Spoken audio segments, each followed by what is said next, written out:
Debt has a direction most people never question. It moves from the borrower toward the lender, carrying interest the entire way. That direction feels fixed, like gravity, like something built into the nature of money itself. But it isn't fixed. It's a default setting, and defaults can be changed. Every loan product at every bank works on one principle: borrow cheap, deploy expensive, keep the spread. The institution does this with your deposits every hour of every business day. Your savings earn a modest rate. That same capital gets lent to someone else at a significantly higher one. The gap between those two numbers is not accidental. It is the entire business model. What most people never examine is this: that same architecture is not exclusive to institutions. The spread is a structure. Structures can be replicated, and individuals have been doing exactly that for a long time. This episode maps 7 distinct mechanisms, each one a different way borrowed capital can generate more than it costs. None of them are secrets. All of them require understanding a question most borrowers never ask. Not how do I eliminate this debt, but what can this capital produce before it's returned?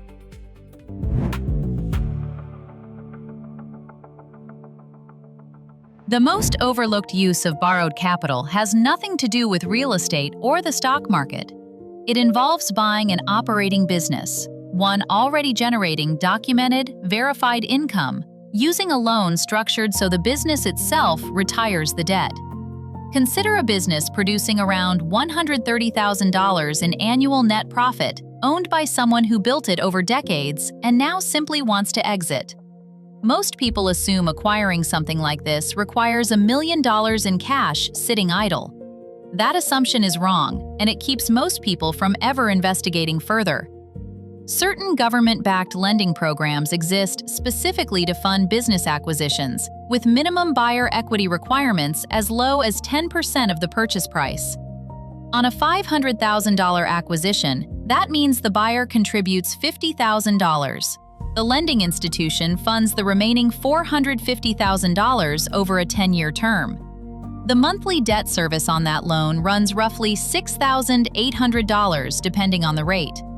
The business, after accounting for management, generates closer to $10,800 per month. The difference, approximately $4,700 per month, is what reaches the buyer's account. The revenue stream the business was already producing covers everything owed to the bank. That structure produces a first-year return on the initial $50,000 that would be difficult to replicate through most conventional investment vehicles. The critical discipline here is independent verification. Sellers sometimes quote profitability figures that include their own compensation. A thorough review of financials, ideally with professional guidance, is not optional. Lenders in this space also require demonstrated experience. These programs do not fund inexperienced buyers simply because the numbers look favorable on paper. But for the buyer who qualifies and verifies correctly, the mechanism is elegant. Borrowed capital funds the entry. The asset's own cash flow services the loan, and the gap belongs to the buyer. What makes this structure particularly interesting is that it does not always require an institutional lender at all. Sometimes the seller is a more willing source of financing than any bank.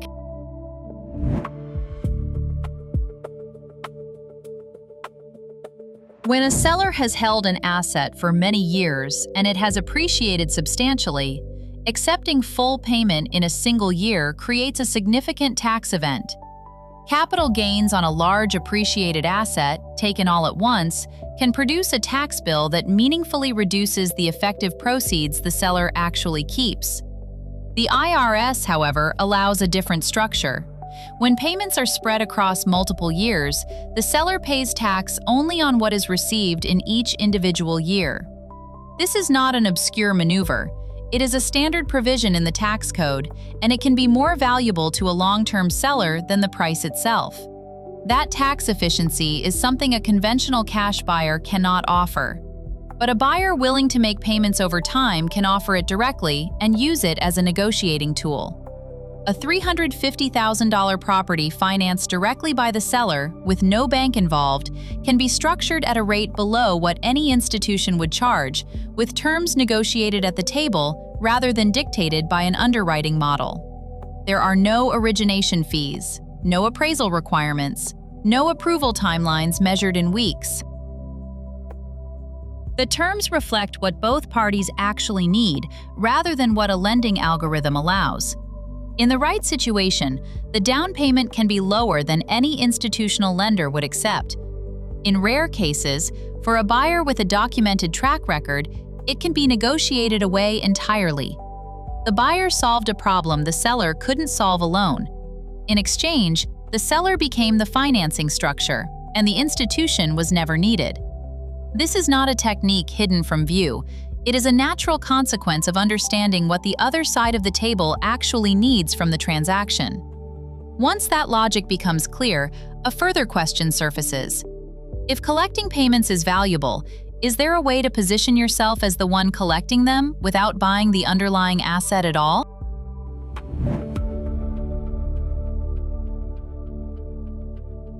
Every property renovation project requires short-term capital, and it typically needs to arrive faster than any traditional bank can process an application.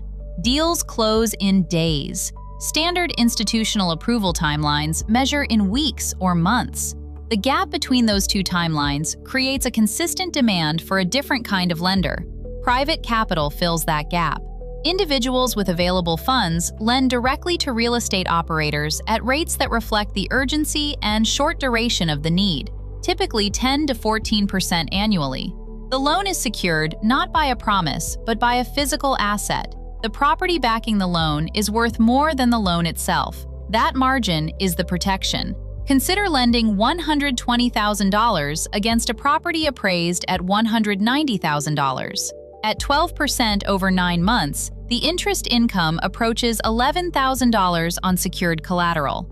If the borrower performs as agreed, the return is clean and fully collateralized. If the borrower defaults, the lender holds a claim on an asset worth significantly more than the outstanding balance. The protection is structural, but it requires discipline. Lending above 65 to 70% of verified property value removes the buffer. Skipping borrower verification removes the judgment layer entirely. The risk is not theoretical. Foreclosure is a legal process that takes months and carries its own costs. The math only holds when the original underwriting was disciplined, but the underlying dynamic is worth examining carefully. The same person who once sat on the borrower's side of this transaction can, with enough capital and enough diligence, move permanently to the other side. The spread between what a savings account earns and what a secured private loan earns is not incremental. Over a decade, that difference fundamentally changes the trajectory of a balance sheet.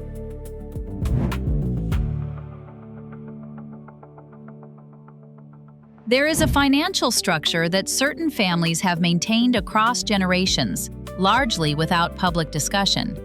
It operates through a specific category of permanent life insurance policy that accumulates what the industry calls cash value, a growing reserve inside the policy that earns a return over time. The mechanism becomes interesting when borrowing enters the picture. The policyholder can access funds by borrowing against that accumulated cash value. What most people do not expect is what happens inside the policy when they borrow. The insurer does not withdraw the cash value. They lend from their own capital, holding the policy as collateral. The cash value inside the policy continues to grow on its full balance throughout the loan period, as if the borrowed funds were never removed. This creates a structure where the policyholder accesses liquid capital, while the internal compounding of the policy continues uninterrupted, including on the portion collateralizing the loan. If structured correctly, these loans carry no reporting to credit bureaus and no taxable event at the time of borrowing, which has implications for how capital can be deployed and recycled. The honest limitation is important.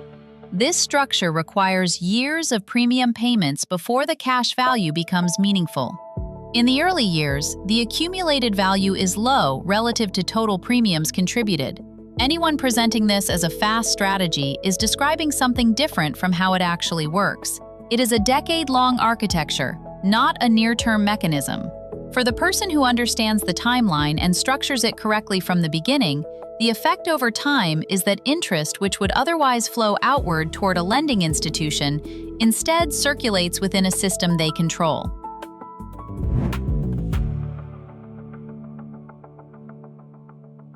There is a provision in the tax code that converts borrowed capital used to acquire real property into a tool for reducing tax obligations on income earned elsewhere. When a property is purchased with a mortgage, the IRS allows the buyer to depreciate the building portion of that asset over 27.5 years, creating an annual paper loss even while the property may be producing positive cash flow. Under standard rules, those paper losses can only be used to offset rental income from other passive activity. They cannot touch earned wages or salary.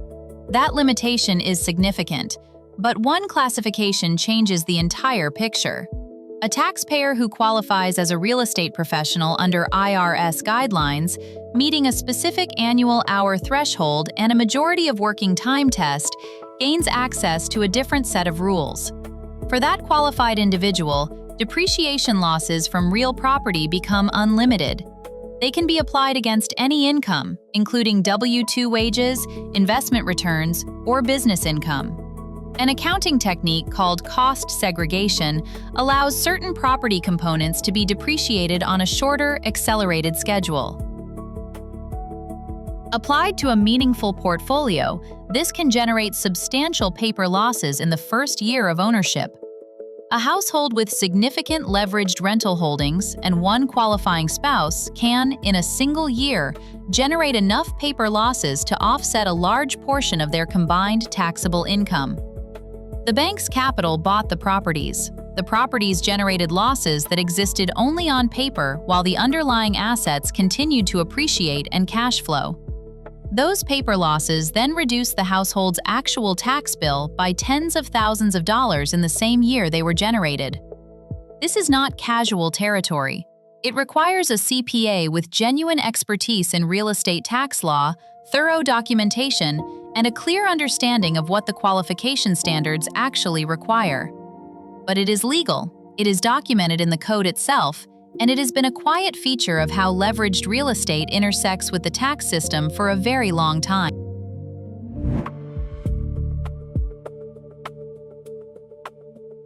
When a borrower stops making mortgage payments, the loan does not disappear.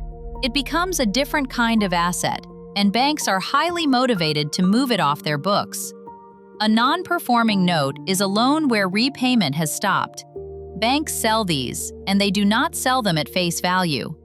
Depending on the circumstances, they trade at 40 to 65 cents on the dollar or less.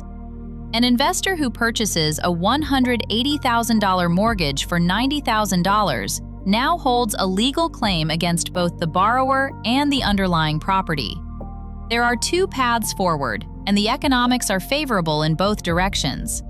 If the borrower is able to resume payments under modified terms, the investor is now collecting against a note face value of $180,000 on a position that cost $90,000. The effective yield on that position is substantially above market.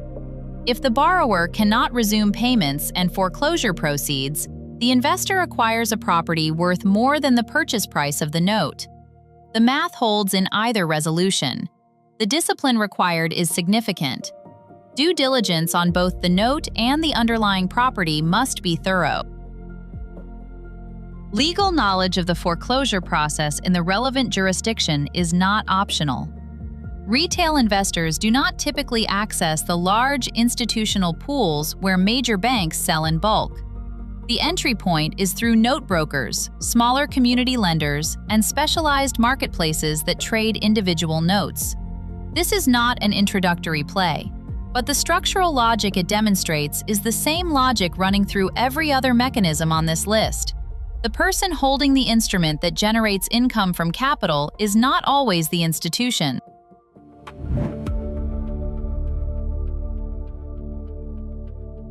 There is a mechanism that requires no property acquisition, no legal structure, no years of setup, and no specialized expertise.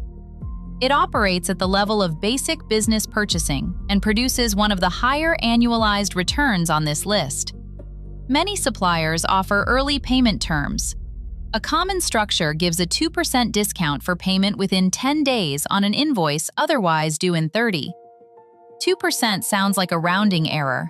Run the math against the actual timeline, and the number changes significantly. Paying 20 days early to capture a 2% reduction means that 2% covers a 20-day window. That window repeats roughly 18 times across a calendar year. Annualized, that 2% per cycle discount translates to approximately 36% per year on the capital used to capture it. Now introduce borrowed capital. A business line of credit at 9% annual interest provides the funds to pay invoices early and capture the discount on every eligible cycle. The borrowing cost is 9% annually. The return on deployed capital is roughly 36% annually. The spread retained is approximately 27 cents on every dollar cycled through the strategy. The mechanism is not glamorous. It does not photograph well. No one builds a brand around trade discount arbitrage. But the equation underneath it is identical to the one driving every other structure described in this episode. Borrow at a lower rate, deploy at a higher rate. Keep what remains between them. The scale is smaller, but the architecture is the same, and the person who recognizes that architecture at a small scale tends to be the same person who recognizes it when it appears at a much larger one.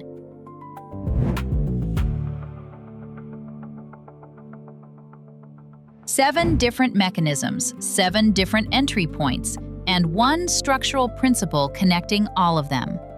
Capital borrowed at a lower rate, deployed into something producing a higher rate, with the difference flowing toward the borrower rather than the lender.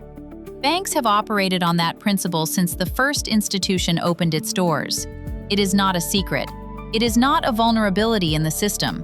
It is the system. What changes when someone understands this is not what they know. It is what they ask before they sign anything. Not how quickly can this be eliminated, but what will this capital generate before it comes due? That single reframe is the difference between using debt as a tool and experiencing it only as a cost. Each mechanism in this episode involves real complexity, real risk, and real requirements. None of them are passive, and none of them are guaranteed. The business acquisition requires thorough due diligence. Seller financing requires a seller whose tax situation makes it viable. Private lending requires disciplined underwriting.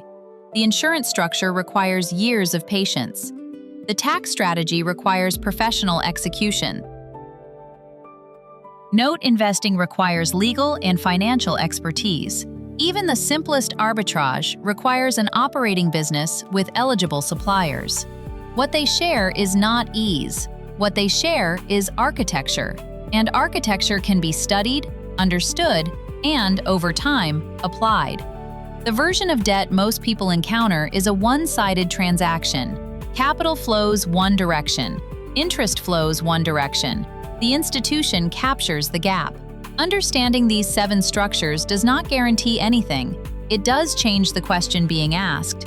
And a better question, consistently asked, produces a different quality of answer over the course of a financial life.